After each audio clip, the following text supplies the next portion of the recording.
This conference will now be recorded. All right. What was that, Belinda? I missed that. There are some things in BC that are far cooler than anything in GP. So no doubt, no doubt. So I am becoming more and more an advocate every day. I do struggle with a few things. Like I've spent the afternoon struggling with Tyler. This is also something you probably have dealt with. Where did you go on my screen? There you are. So in BC, if you want to create a parameter in Power BI so that you could look at a different environment or a different company, you know, you have to actually go in the M code and edit it, which is a little more tedious to do. And then it freaked me out today. I had it all right, but then I got myself confused because it also puts like the hard-coded names as the row name. And like if you choose production, then the next row, that row is called production. And it freaked me out thinking it was getting a field. So I got myself in a tizzy before I had to step back and go, okay, stop. But once I did that, I was all happy. So yeah, I like BC. As we do all. So yes. So Tyler, and for those who weren't on last month, you can hear the impact of sharing one little tip and how much time that can save. And that's why we're talking about that this month. Incredible time savers in Business Central. If you can save just a few minutes a day, that really adds up over time, of course. So hopefully everybody's got one to share. But I don't want to get our priorities out of whack. We haven't talked about our themed drink yet. So we want to start there. But I just encourage everybody to have your video camera on. And great to see some old friends on here. And I want everybody to know that David wins the award for dialing in from the furthest away. He's dialing in from Nigeria this evening. So David, thanks very much for joining us. And this is supposed to be interactive. So let's learn how to make a Moscow Mule with our resident bartender. And then we'll dive into some time savers and see if we can wow each other. Kim, I've got a slide for our drink. Where is it? I got a pretty picture talking about the mule. Cool. I think you got some tips for us, yeah? Yeah, definitely. So you'll notice I have vodka here. Nice Acme vodka. We also have ginger beer.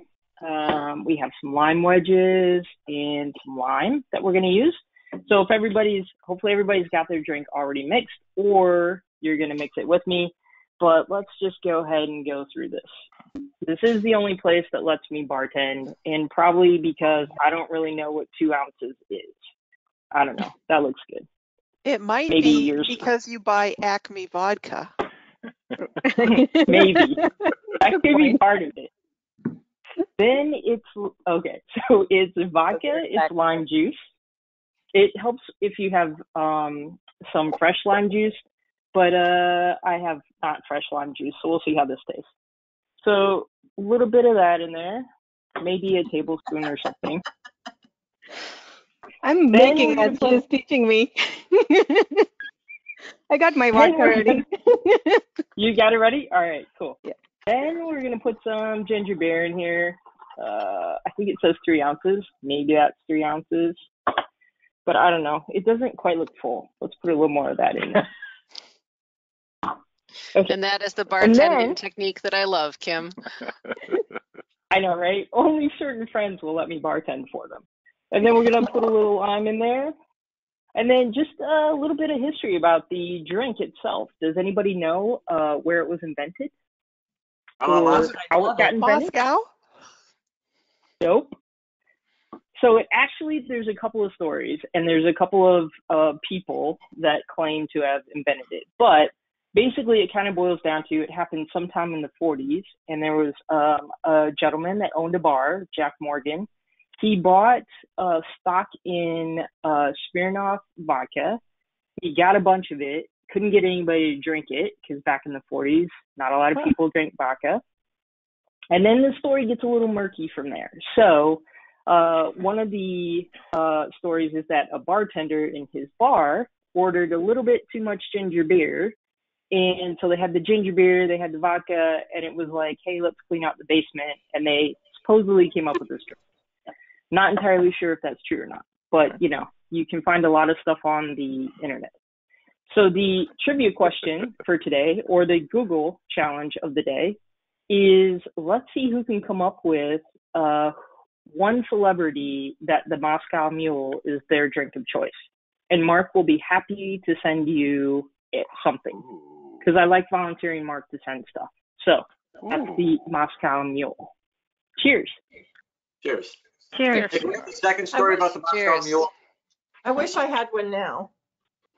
Ooh, wow. Oh, so yeah, technically this is a Mexican mule, because it would be tequila, because that's all that's in this house. So that's how that works.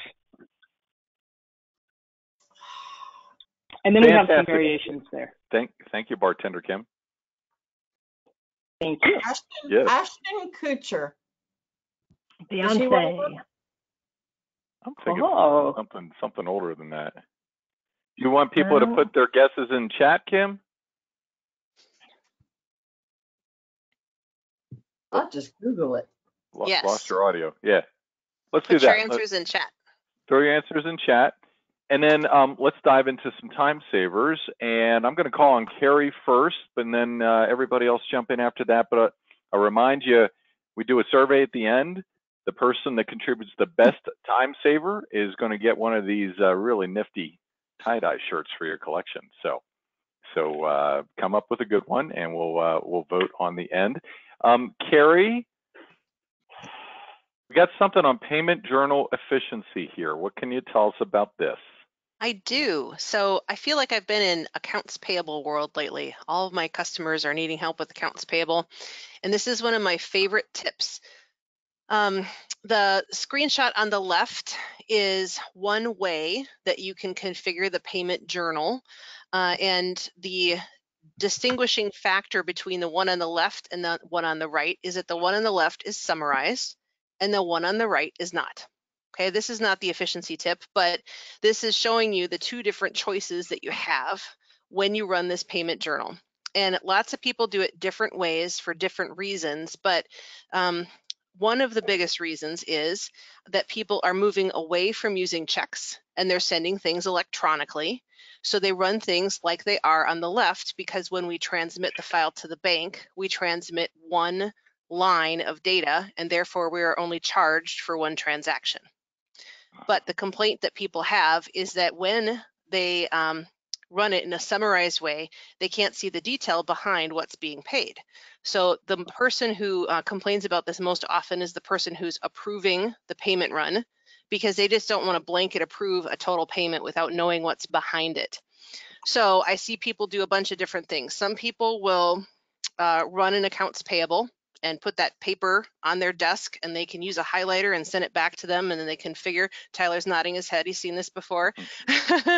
And some people will run the one on the right, which has all the detail, and then they'll make all the changes, and then they'll rerun it on the left so they can get the summary. Other people will click into every single record on the one on the left to review them in detail, and it takes forever. I hate that. So, Mark, if we can see the next slide, this is the thing that I would like to encourage people to use instead. You can use the summarized view on the left, and if you go to the Actions menu and Posting, there is a hidden report in there that's called the Vendor Prepayment Journal. And the Vendor Prepayment Journal is only available when you have already suggested lines in the journal. So it's not available if you don't have them in there. So that's why a lot of people don't know about it. So once you've suggested your summarized lines, run this report and you get the information that's on the right. And that has all the information that you need to show you the detail behind those summarized lines. Nice one. So that's my efficiency tip. Nice one. That's awesome. Someday, no more paper. Someday. Correct. All electronic payments coming soon. Tyler, there's another tool that could show people what it is as well. What do you think that is? I'm not sure. Why don't you enlighten me? Come on. It starts with power and ends with I. Power Apps, I. Or BI? Yeah. There you go. Oh, yeah. Yep, absolutely. Excellent. All right, who's got another time saver for us? I do. I have one if nobody else wants to go right now. Go, Tyler, go. Go, Tyler. He's ready. Love it. Go, Tyler, go. Apparently, I set the bar way too high last week, so just be prepared to be disappointed here. But the tip that I wanted to bring today, let's see, can I share my screen here? Am I allowed to do that? I can make you presenter, sure. Oh, no, you Sweet. got it. All right, so I got a bunch of crap on the side, so I'll just try and work around that. Hopefully that doesn't get too annoying. But the tip I want to talk about today is using deferrals in BC as opposed to recording all your revenue up front and making a manual entry for deferred revenue.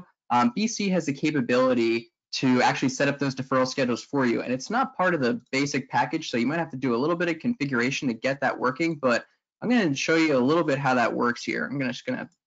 I can only see this part of the screen, so I'm going to operate in this little section. But the first thing you're going to want to do is to make sure that you have a deferral account set up. So let's navigate to our chart of accounts and see what's going on there. So we'll type in that and come to our list here, and I'm just going to search deferral, see if I got anything going on. Okay, good. We've got a deferred revenue account set up. So now we can go to any of our sales invoices and actually set those up on a deferred revenue schedule. So I'll just pick one of the ones that we already have in a draft here for Alpine Ski House. Sounds good. Looks like they're ordering 5 lamps here, but let's just say for some reason this was actually a service that we're performing for them that we want to recognize ratably over 12 months. You can actually come to here to where the sales lines are, and all the way at the end, there's actually nothing in here right now because I said we have to personalize it. So let's go up here to the gear and personalize. And we're going to want to add a field into the lines here. So I'll go ahead and click add field and click into the lines here so it'll update our stuff on the side. And what we're actually looking for here is a deferral code. So I'll scroll down a little bit, and I think I see it right here. Let's try and drag that in. Not sure if that worked. Let's go ahead and try again. All right, there we go. Now it looks like it's in there. Go ahead and click done here. Now if we scroll back over, I should be able to see that deferral code. Here we go. So it auto-populated with a deferral code that I've already set up here, 12 months. This is going to just recognize the revenue ratably over a 12-month period, but you can set those up differently if you would like to. Alternatively, if you want to modify this deferral schedule on a case-by-case basis, you can come into here on the lines, go to manage. Actually, maybe it's not manage, it's line, related information, and deferral schedule. And that's going to bring up our deferral schedule here for this item. So we can see here it's actually not ratably because I was in here messing around with this before just to make sure everything's working. So if this were normal, all these would be 22.88 per month. But I messed around with it a little bit. So you can actually do that and come in here and do that however you'd like to. Just the important thing to notice is that the total amount down here is matching with our original amount to defer up here. So that all looks good. I'll say I just want to recognize that as is, and I'll go ahead and post it. And it'll tell us now it's posted with this as a document number. Cool. So I'm just going to grab this here for what I'm about to show you in a little bit. It's asking me if I want to view the posted invoice. I don't really need to do that right now. But if you ever want to go back and inquire about those deferrals that you've already set up, if you go back to the top search here and we'll search, there's actually a deferral schedule. So if I just type in BEF, you can see down in the reports, there's the sales deferral summary. Let's go ahead and click into that. And it's going to ask us for a couple of filters here. This is why I copied that document number. So I'll paste that in there. And let's go ahead and take a look at this preview. And I'll make this a little bigger so we can all see. But here is that one item, that lamp, that we wanted to recognize for over 12 periods for whatever reason. And if I zoom out a little bit, we can see here, it doesn't look like anything got recognized up front. It might have had a different document date on that, but you can see here, this is where it would be the amount currently recognized, the amount remaining, and the total amount of revenue for that item. So that's just a little trick if you ever want to come in here and set up your deferral schedules as opposed to recognizing all the revenue up front and then making a manual adjustment to deferred revenue. Very Absolutely cool. Fantastic. Nice. Thanks, guys. And I don't know how to stop sharing my screen. There we go. Cynthia and I got really excited about that because I know Cynthia and I also love deferrals. So really? That is an awesome tip. Yeah, fantastic tip. And extra kudos on the demo capabilities, right? Yeah. That was some professional good job. walkthrough going on there. Very good. I get this feeling while we were making drinks, he was actually preparing something meaningful. Just a little bit, just a little bit. Yeah. Phenomenal. Oh, Andrea snuck in. Hi, Andrea. Oh, hi, Andrea. Yeah. Are we going to invoke the last person to join goes next rule? What do you Actually, think? we just got Lewis in there. Oh, Lewis. What are you all on one now? By a few seconds. I won't do that yet. Who's got another tip to say? Well, should I call Meenakshi? Because I know she knows a lot of little clever things in BC. Oh boy, I was not ready for that. This is my first meeting, so I was here to see the menu and how things go. Yes, I don't want to pick on Shannon, I anybody, want to show a tip, some tips and tricks on collections. Yeah, collection Y'all is good. interested in collections? Yeah. So I'll share my screen here. And, great, thanks, Shannon. Yeah. Let's see if I can actually get to my BC screen. Okay. So I've been working with iSolutions iPayments for a while now, and it is an app built for Business Central, really low cost at $150 flat rate per month. But what Ryan and his team over there have done is tried to replicate what Dynamics GP had for its capabilities with collections. So that's something that, Business Central doesn't have heavy collections. It does have jobs to run invoices, but collections is kind of a nightmare, I'll be honest. And I love the product, but I'm like, this is really an area where it's lacking. So I was searching for solutions and I came across this one and it's just top notch. This is the collection manager window. These are all windows. Obviously you install the app, you can install it for free in your sandbox to try it. But this is the collection manager window that they thought, or built, I should say. And you can come in here, you can assign collectors to your customers, just like in GP, for those of you who use advanced collections in GP. But you can assign collectors, and then you can come in and you can view just your customers, or you can view all customers. And then you can decide how you're going to age. Posting date, document date, due date, everybody has their own flavor of aging.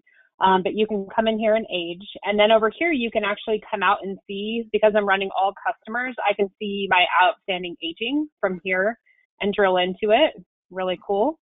And then I can come down here and I can see those different aging buckets and aging lists. So it will filter those lists down as I click through here as well. You'll notice that. Something cool that they built out, I don't have it in this release yet, but something cool that they are doing is they're actually adding the aging note as a report.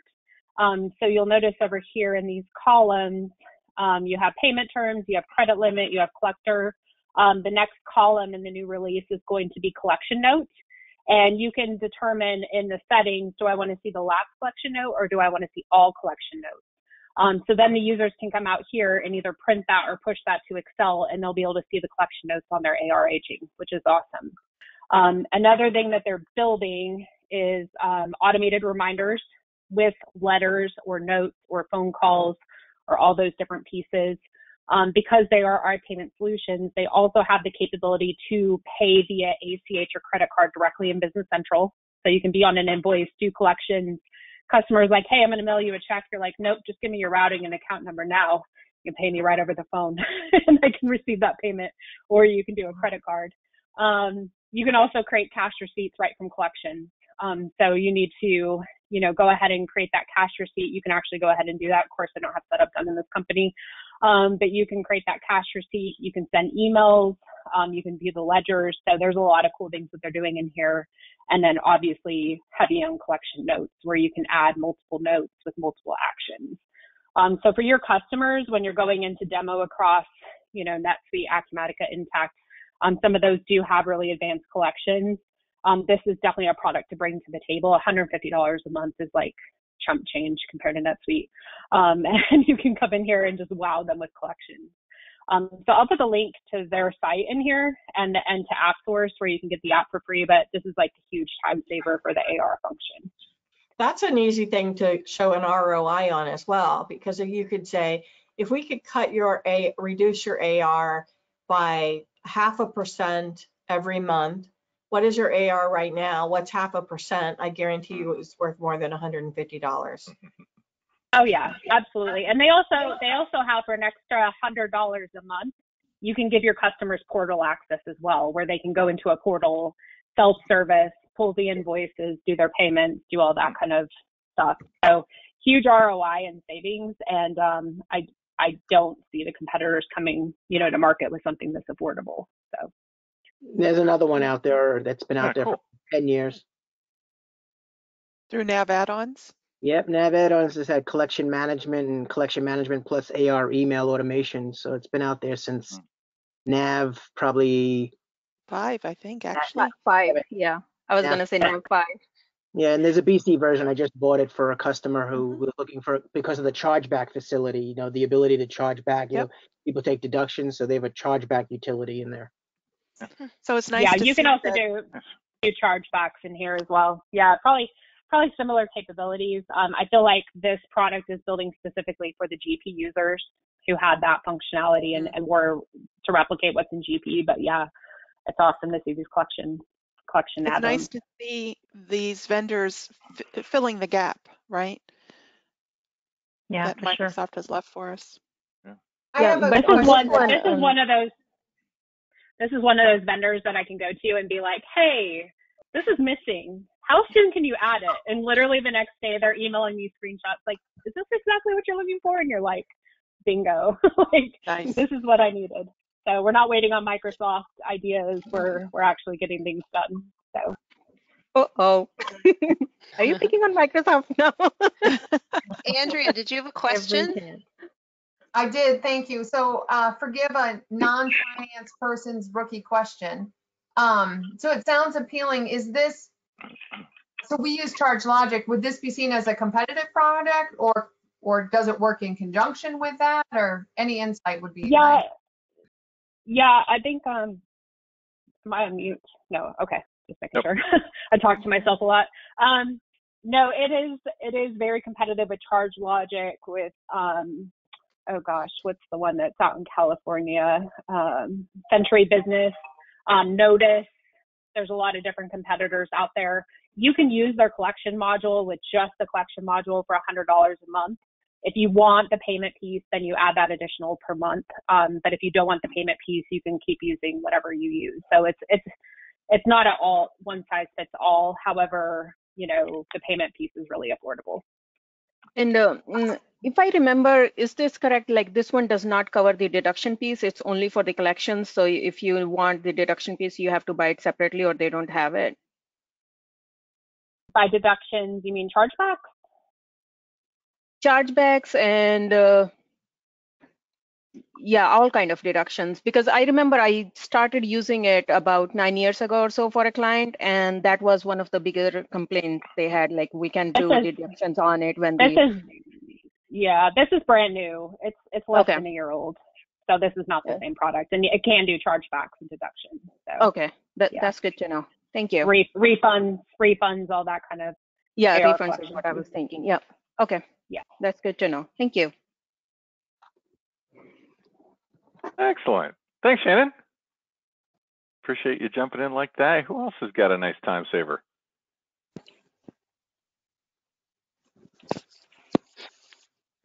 And while you're thinking about it or putting together the courage, I'll remind folks that we want to vote on the best time saver. I put the link out in the chat for the survey if you have to drop off a little early, so please make sure to fill that out. It's worth a pretty fancy t-shirt.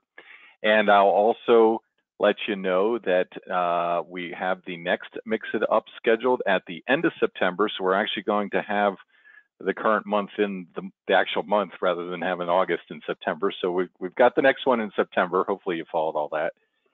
September 30th. And hey, this is right before the fall release of Wave 2 Business Central 2020. So we're going to be talking about what's in the new fall release, and hopefully there'll be lots of exciting stuff to focus on. And we'll see what they've included in this next release. So, Mark, that's like Blue Moon. We're having 2 in the same month, so it's a Blue Moon. Yeah, because there's 5 Tuesdays in September, I found out. So I thought that was, cause for celebration. I have a tip. It's not a time saver, but I do have a tip. So it's a tip can be a time saver. Yeah, it's a data one. Can I show my Power BI screen? Have at it. Well, is this in Business Central? Yeah, of course it is. All right. And I don't know who may or may not know this, so let's see. Oh, I can't share my screen yet. Here. What about now? Oh, yeah, it says now I'm the new presenter. Okay, Yeah. so, well, that's funny because you can't see my screen, can you? Not yet. Not yet. The share screen is still,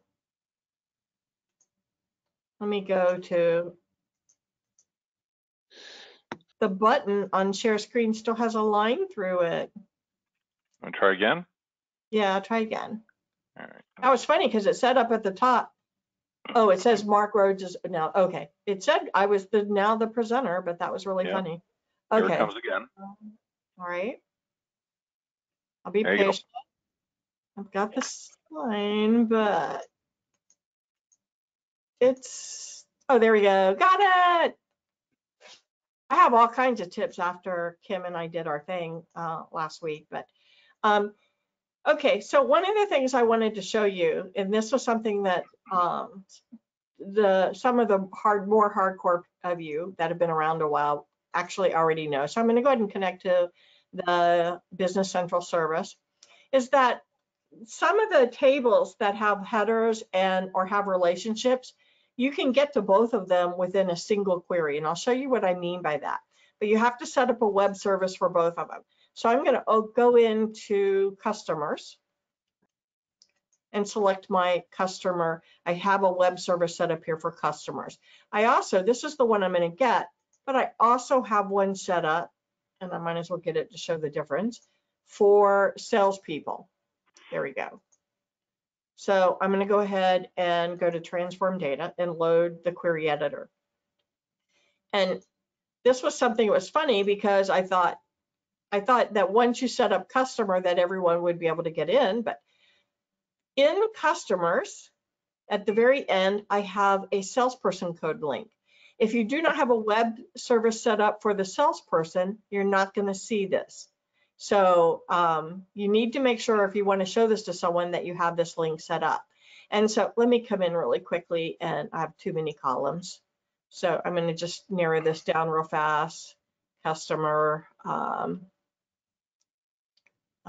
what is amount? Amount, oh. Balance. Balance, thank you.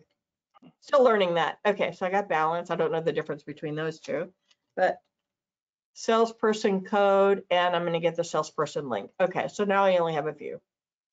All right, so I have this salesperson link here. And because I have this query set up, and BC has already set this up, this is one of the things that BC is super cool on their database.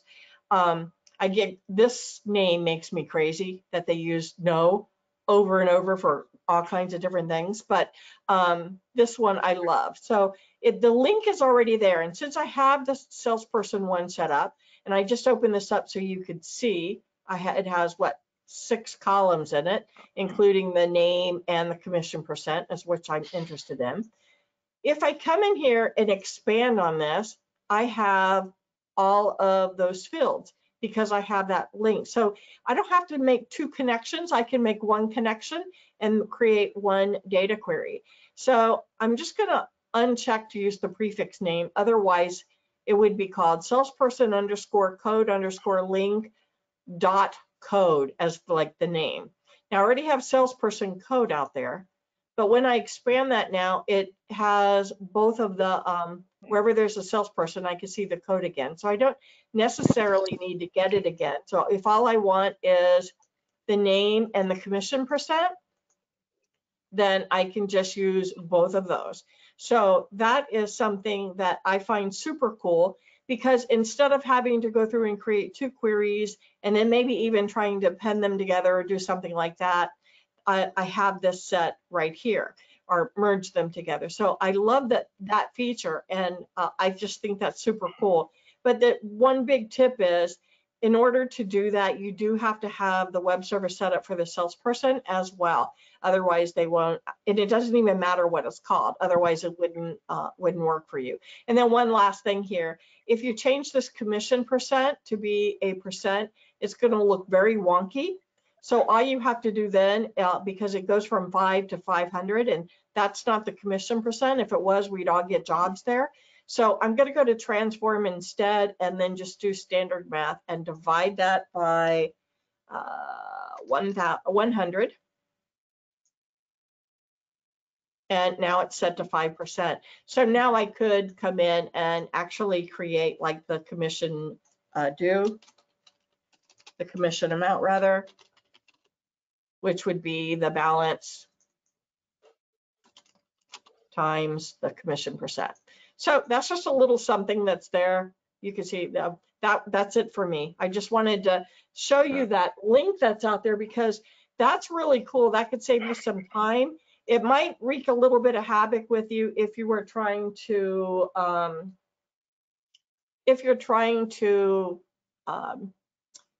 create like a star schema, but it's still a lot easier than trying to separate it out. So I find that to be a lot better. Now I can't see where I stopped sharing, so. Yeah, are you done sharing? Because we just got a blue screen, Belinda. Yeah, I'm done. Okay. Yeah, super, thank you. You're welcome. Can you take it back? So easy. Yeah. Hey, maybe we should change the name to Can You Top This? Hey, Belinda. Yeah. Do you have a blog post out on that somewhere, like a link to a blog post you've done already, or? Not yet, because I just figured that out last week. Because it's Oh. a funniest thing. Yeah. So I was showing someone Wednesday, and they didn't have the customer or the salesperson, and I did, and I'm like, oh, I said, let me find out. So I started creating an email to the MVP group, and all of a sudden it hit me. I'm like, maybe they don't have that right. So I took away my web service and it disappeared. And then I created for the salesperson, and I created again, and it came back, and I'm like, but yes, I love that. I love that feature. I think that's really cool because it makes it easy because the relationship's already created for you at that point. Yeah, that would be a very popular blog post. I think that one would do really well. That's awesome. Maybe Monday. Excellent. Yeah. I'll make it part of Belinda's Tiny Tips. Thank you, Belinda. Excellent. You're welcome, Mark. Who else has something to share? Cynthia does? Fantastic, Cynthia. I don't know if it's going to top. If you could go to my slide, Mark. Oh, I do have a slide for you. Let's see which one that is. Is it this one? It's that one. First, I'm going to talk about fantastic. filter tokens, which to me was kind of a weird name. But because it's so weird, it makes it easy for me to remember, filter tokens. And one of the other things that I always thought was weird, when you look at the profile that you might be using, you might have this list of my items and my vendors. And we've had these lists for a while, and we've had this ability for a while. But when I would train a new user and I'd say, oh, well, you can put a list of your vendors here. And they go, I don't have vendors. But oh, you could put the important vendors to you and see, you can show their phone number and you can show the balance. And they're like, well, that's not like really helpful. I need like reports and all kinds of things on my vendors. Well, guess what? There's actually some functionality associated with my vendors and my items and my customers that make that list meaningful, not just what you see here on the screen. So Mark, if you can go to the next slide, I can take whatever is in that list that I've created for my vendors, we'll use that as an example, and I can filter lists or reports by whatever that list is by very quickly putting % my vendors. So I don't have to put the 1,000, 10,000 pipe, 20,000 pipe, 30,000 pipe, 40,000 pipe, 50,000, whatever is in my vendor list. When I use that filter token of % my vendors, that's what it's going to filter by. So here's an example of what it would look like, right? I put in % my vendors, and on the right is what it's doing. And if you go to the next slide, I can use this same approach, not just on lists, but in a report. So maybe I am responsible for a certain group of vendors to contact them about different things. Maybe I want to talk to them about redoing our terms, or maybe I want to do an aged accounts payable report based on that particular vendor list. I can do that. Now, the neat thing is that it's dynamic. So if I create a filter on a list with the percent my vendors, and I save that filtered view, and I add or subtract to my vendors on my profile page, that filter changes. So it is dynamic and matches whatever is in that list in my vendors. So it's always going to be my vendors as I've determined on my page. Now, if you go to the next slide, Mark, one of the things that's really cool about filter tokens is that something should come up on here, Mark. There we go. We have percent my customers. So I was talking about vendors. Your role might have my customers on it. There's also one, as we talked about, with percent my vendors. And again, you might have a role that has my customers and my vendors. Guess what? We also have my items. And then, of course, last but not least, we have my accounts. But guess what? It doesn't work on my accounts. I don't know why. It just doesn't. So maybe we just need to vote to make sure that it gets added. And lastly, I want to mention that it's not on every profile or every role. So what I've done on this next slide is here you can see if you're an accountant, you get my vendors and my accounts. Sorry, yeah, my accounts doesn't do you much good, but accounting manager, accounts payable coordinator. So here you can see by profile, the profiles that contain these lists that will allow you to build the list out for your items, your customers, your vendors, and use them as filter tokens in your reports and your lists. So Cynthia, I've been playing around with jobs a lot, and there's a list, my jobs. I'm going to have to try that in the project manager area. My guess will be it's going to be like my accounts, but let us know, because I would love to hear that it's not, that it does work. Can you go back to that first slide, Mark? I want to see how how like a vendor gets added to that list. You actually just click on manage, and from the it's not here. I can't think of what I want to say. From that particular element on the screen. So at my vendors, if you click on the little down arrow to extend to get your menu, you just do manage there. One of the things I did find in the current version, if you click on that my vendors menu and you click new, you will get frozen. You can't add the vendor and you can't get out of it. You actually have to kill your browser. So you have to go through manage. There's a bug. So that sounds like a bug. New. That's definitely a bug. Yeah. You know, one else thing that those filter tokens are good for, Cynthia, I don't know if you've ever played with this, is you can incorporate those in any chart that you can put on the role center. So if you have chart parts, yep, you can incorporate those, the filter tokens, to make your charts interactive. So I did a project with, I did a project with a company where they wanted, personalized dashboards, not using Power BI, just using plain old BC, right? But with the simple charting, and we used the dynamic filter tokens for that. So they had personalized charting for every one of their salespeople, so they could track their opportunities and their sales cycle on their own role center. But it relied heavily on the filter tokens, just very low tech. Yep. The thing that was so frustrating about this to me was that these vendor lists and item lists are kind of in their own right not very exciting. And I was like, there's got to be more to this, and it's not well publicized how these filter tokens work. So when I learned this, it was one of those Tyler moments. We have a name, an adjective for these. It was one of those Tyler moments. I was like, really? So there is a reason for these lists, because again, to me, they were kind of like fluff on the page. So very nice. I want to try it in BI. That's really fascinating. I like that. So that's my tip for the day. Excellent. That's a great tip. Just don't try it on my accounts. Doesn't work. You know I'm going to. If you Go can for solve it. that, I can tell you a lot of finance people will be super happy about that, Belinda. I didn't believe it. Figure I'm out like, why that I'm isn't trying here. it myself and it does not work. Yeah, Yeah. and I can vouch for that too because I saw my list of, actually, I think it's called, Cynthia pointed out, favorite accounts, but I tried it on my chart of accounts and I was like, why is this not working? Until Cynthia told me, yeah, you can't use it on my account. So I can vouch for Well, that. If you can't get it to never work, I'll be worked. really excited too. I'm going to try it in BI. That's what I'll clarify with. Gotcha. Fantastic. Cool. Somebody? Anyone? Anyone? I think we got time for, I don't know, one or two more probably. People are hanging on nicely. I like that.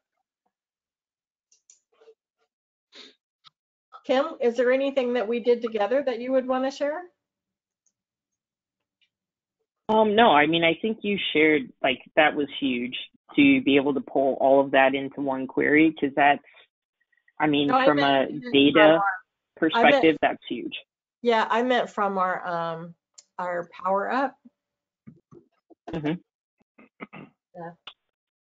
I don't know, because mostly it was on Power BI, so I am trying to stick to the theme here, Mark. Snap data. Central.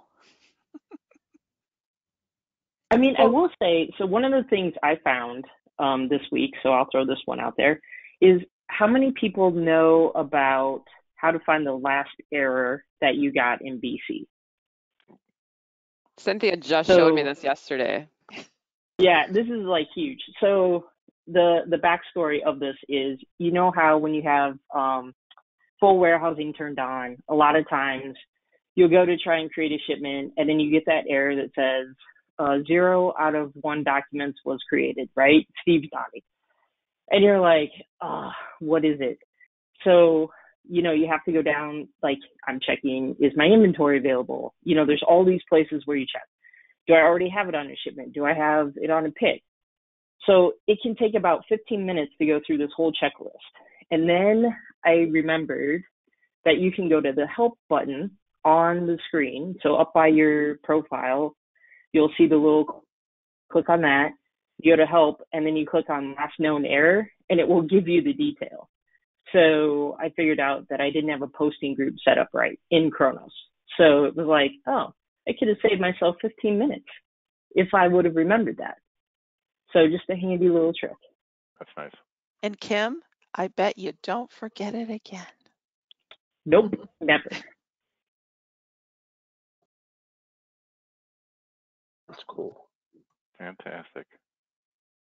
All right, last call. Steve, you've been inexplicably quiet. I hope you've been well. We haven't talked in a long time. Yeah, it's been well. A little traveling to Wisconsin and New York. Yes, I'm back out there. I'm COVID free. You know, I take the test a lot, so. Good, good. Takes time, but you get it. Have you? Yeah, I know. I don't want to come to Texas, so I won't get it there. Steve, where in Wisconsin were you? I'm in Milwaukee. Yeah, it's outside Milwaukee. God, I don't even know the town. What's the little town called? Delafield? Kenosha? No, I'm not that lucky. I'll stay out of that zone. Thank you. I think it is that place. Delafield. Yeah, it's here it is. Let's see, where is he in? McEwen, MEQUON. Oh, Mequon. Thank Okay. you. Yeah, we have a lot of Butchered that, hard to Steve. pronounce cities. Yeah, it's a distributor manufacturer. It's a new project of mine. So Cool. we're doing voice, a total DC, all with voice. Nice. No, with Mark Hamlin's system. So we're really branching out into a Honeywell connectivity to it. So, but cool. does everybody know about Yodlee?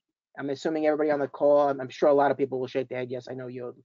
But you know how to use Yodlee in BC? Share it for those who don't. Yeah. It's a good one. I'll click on share, right? Yeah, I think you should be able to just grab the. Yep. Tell me, can you see it? You got it. You got it. Yep. So it's really cool. I am so having a blast with between Yodlee and AMC now because I do a lot of international. So either one, but Yodlee in the US, as you know. You can click on the Payment Reconciliation Journal, which is, I think of this as the greatest toy known to mankind. But I'll come in here. Let me delete this so we can start over. And I'll show you what it's like. I'll delete this one.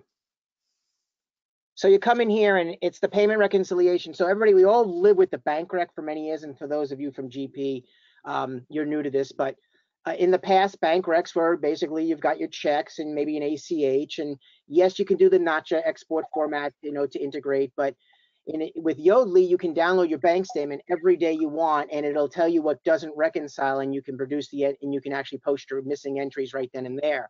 Nice. You could take it further. But you can actually create some data definitions, and you can actually send like a NACHA file over, and you can send the electronic, which everybody knows about the electronic export.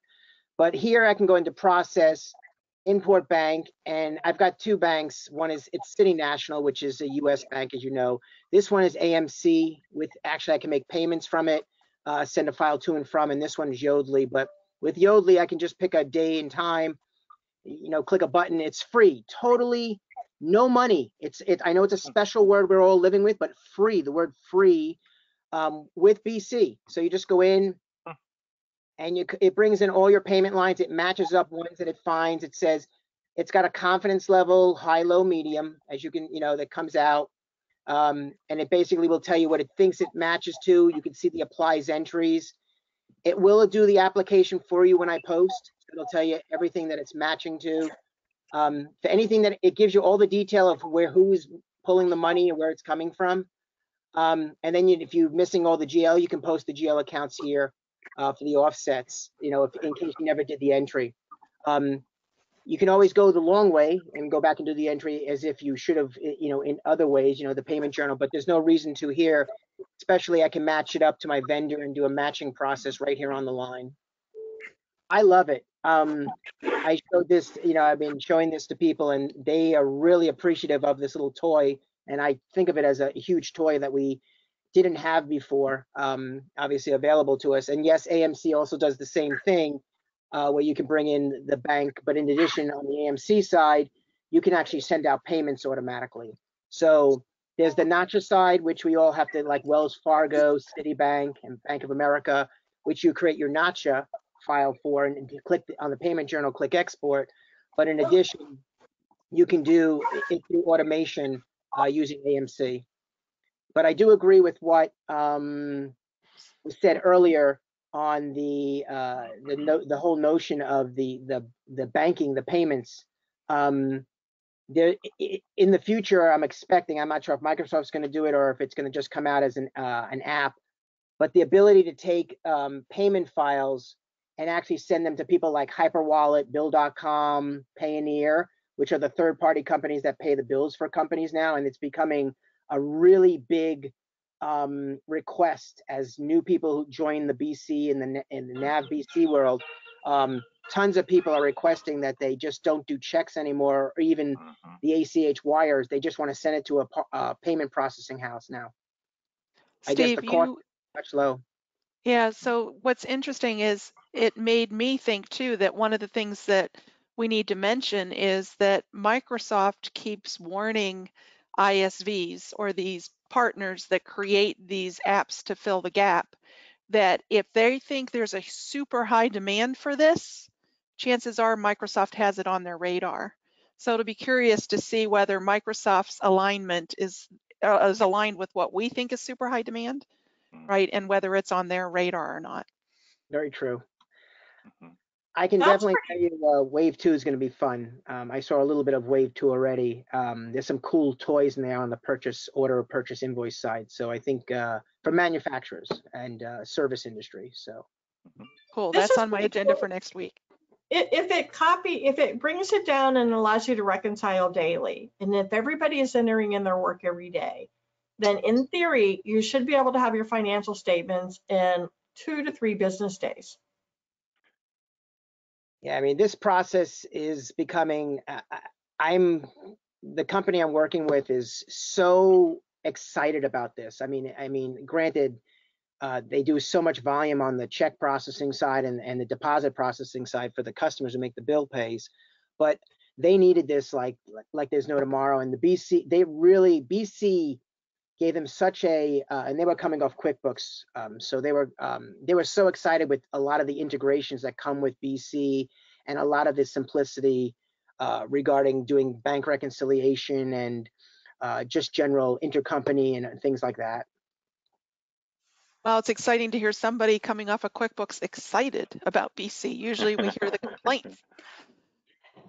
Yeah, you keep hearing the same thing. It was so easy in QuickBooks. You know, I just point and clicked or did that. And then you hear the whole thing about how long it took them to do something, or, you know, it doesn't really reconcile perfectly, or I have to do a lot of analysis to get my real answer. And it's like, well, welcome to BC. You won't have that problem anymore. So Yeah, or people were just deleting checks that were actually issued. that's the scarier part. The fact that QuickBooks is so easy but you can do anything you want in QuickBooks. But it's fun. I think there's a lot of cool toys like you guys have shown in BC. Fantastic, Steve. Thanks for jumping in on that. No Steve, problem. I was trying to find a link. There was a user group that I just did a cash workflow on with Power BI, and I was trying to a cash flow report, and I was trying to find the link for you in YouTube because you might want to look at it and build something similar out using Power BI for that customer then, since they have so many cash transactions. So I'm gonna can you put your email in the chat and I'll find the link and copy you on it. You got it. Or hopefully I'll find it before then. Maybe it's on LinkedIn. Love it. Folks, what a great conversation. A couple of people have dropped off. I know some of us got a couple other things coming up, so I'm going to go ahead and call it. Though I love just going through and finding all these random things out that can really make a difference in your daily life, either for you, your teammates, your customers. Think about all the impact we can have with just a little bit of sharing. So let's continue doing that. Like I said, we'll meet again on September 30th, talk about what's in the fall wave release for Business Central. And please fill out the survey on your way out. You can grab that link out of the chat. And certainly if you have any other specific feedback or want to share some comments or other tips you think of later through the meetup group, you could do that as well. Folks, thanks very much for joining. I hope fall is arriving in your neck of the woods. Not quite yet for a lot of places, but hopefully soon. And thanks very much for taking the time to join in. Bye, everybody. Thanks, everybody. Thanks, everyone. Yeah. Bye. Thanks, everybody. Bye-bye. Bye-bye. Enjoy your Moscow mules. Thanks for joining, David. Yeah, Mark, it was a pleasure. Have a good evening. Have a good evening. Thank you.